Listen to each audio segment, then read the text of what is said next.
Welcome back to Tomb Raider 2 with me, Matthew Gaddis, aka Puggy. So, with us seemingly getting the key, we can now go on to where we want to go, and that is all the way back to the hut. Yep, that's where we're going, and we need to get to that hut anyway.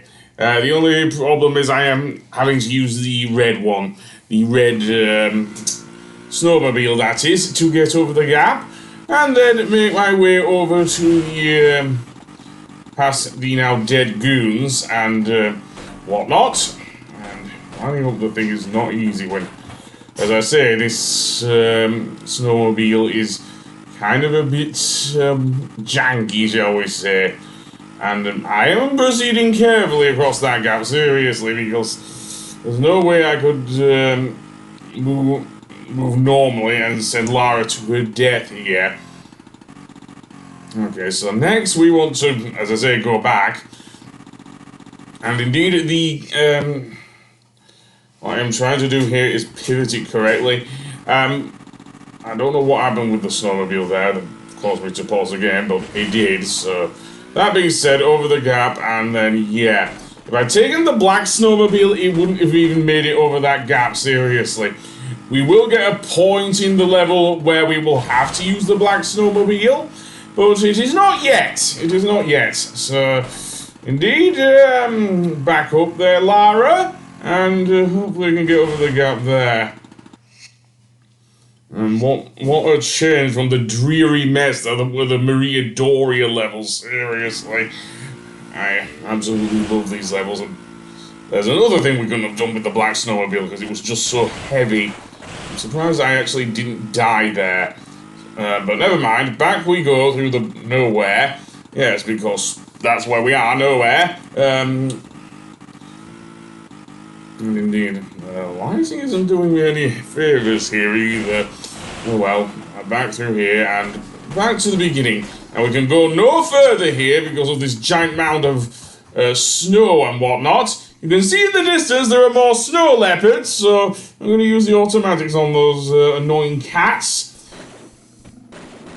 Indeed, and with the snow leopards dead, I can finally make my way towards... Oh, no, there's one jumping about in the background there. Was it the foreground? I'm not sure. But yeah. Anyway, that being said, sadly Lara cannot sprint here. Otherwise it might have been made a bit easier to get to the cabin where the mercenaries were. And I'm guessing another one is hiding with. Knowing this is a Tomb Raider game, I am not surprised if there is. So, indeed, open up the hut, indeed, with the hut key. And, let's see if there is another mercenary in here. I don't know. There's a switch, I'll say that, on the right-hand side of the room. And, that will open a gate. And, indeed, you may well hear the footsteps of the mercenaries coming in. So I may want the Uzis here. Yes, the Uzi, not the M16, because of the fact that these guys don't wait, of course. And you go away, Mr. Big Guns, seriously. And that guy's still going?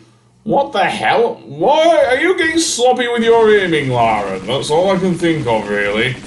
Seriously, finally he goes down. Okay, there were 3 of these guys. Not that I saw at the beginning, but yeah, there were 3 of these guys. Seriously. Other than that, no, I can't say much else. Is there anything else in here? Well, yes, some more ammo here. Oh no, 2 medipacks. 2 small medipacks even.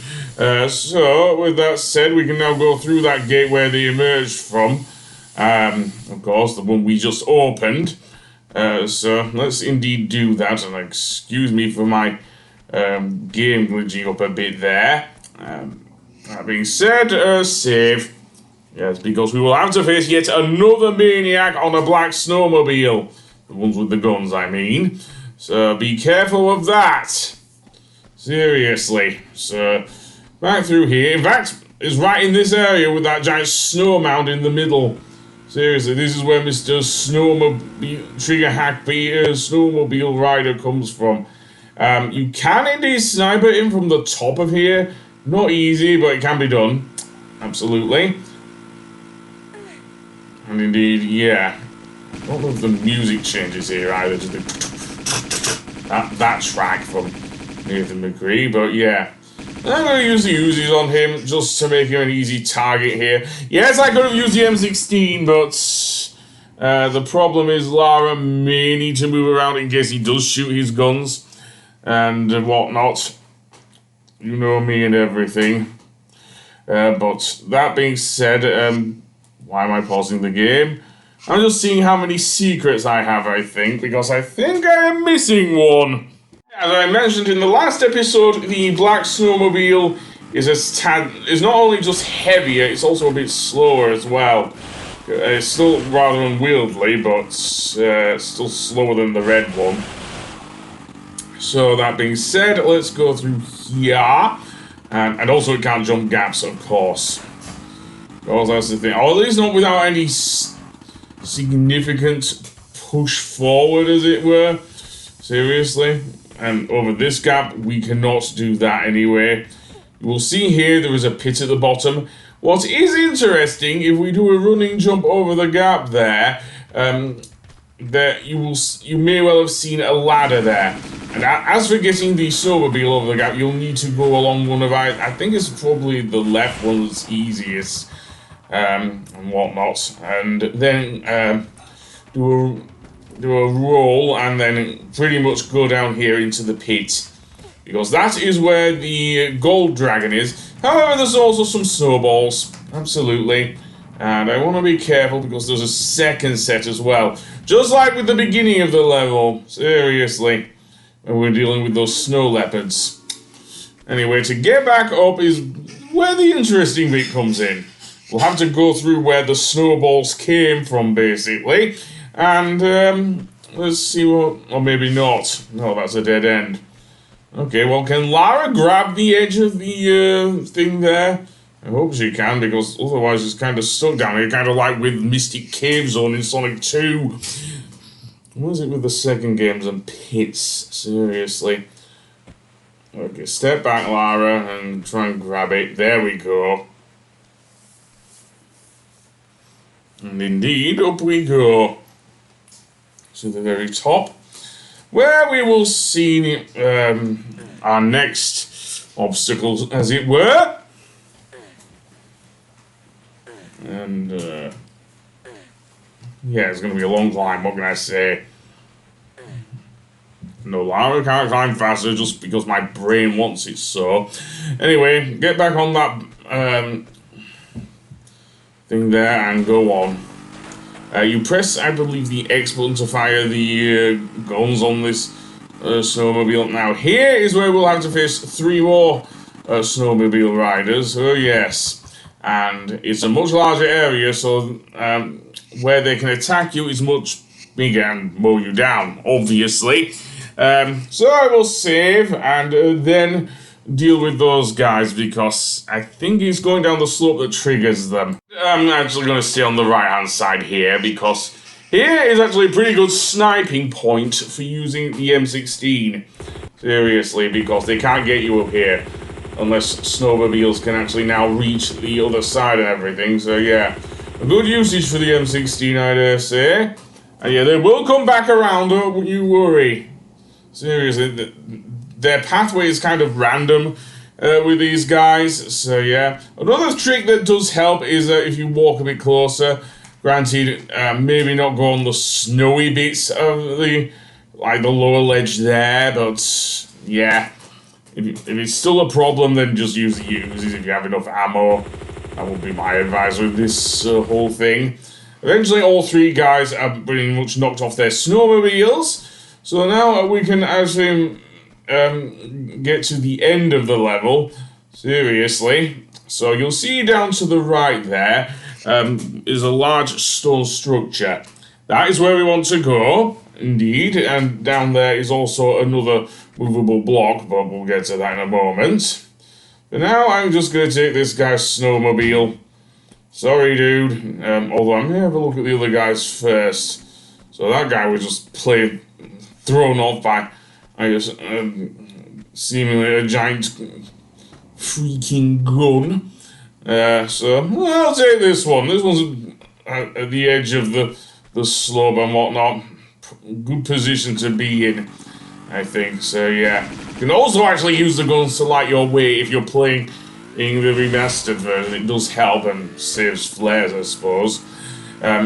So into the next area, we will find our movable block there in the middle. So what we want to do is either push it or pull it out of the way. Although, given that it's firmly cemented in there, pushing it would probably be the much better option, because at least we can get it out of the way that way. There are more mercenaries, I believe, waiting on the other side. We want to get this block enough space so we can get out. Though first, maybe deal with the mercenaries, of course. Yeah. Oh no, you didn't. No, whatnot. That guy goes down. I'll use another medipack. Seriously, these mercenaries are made of steel. More so than most of other battle goons, dare I say. So, yeah. You can see there that we can indeed push the ice block a bit further in. I think I probably will because, as I say, I'm not very good at moving this thing otherwise. And we do need a bit more room for what we're about to do. Namely, push our snowmobile over the edge into the water. Seriously, that's the only way to go, it seems. So, indeed, we'll use the... Okay, why am I not using the snowmobile? I don't know, but apparently I'm just going for a nice exploration of the area. Well, fine. Get back on the snowmobile. And I'll save it. Save is a good idea, yeah? Do that. And then get back on the snowmobile and indeed go to the other side. Definitely.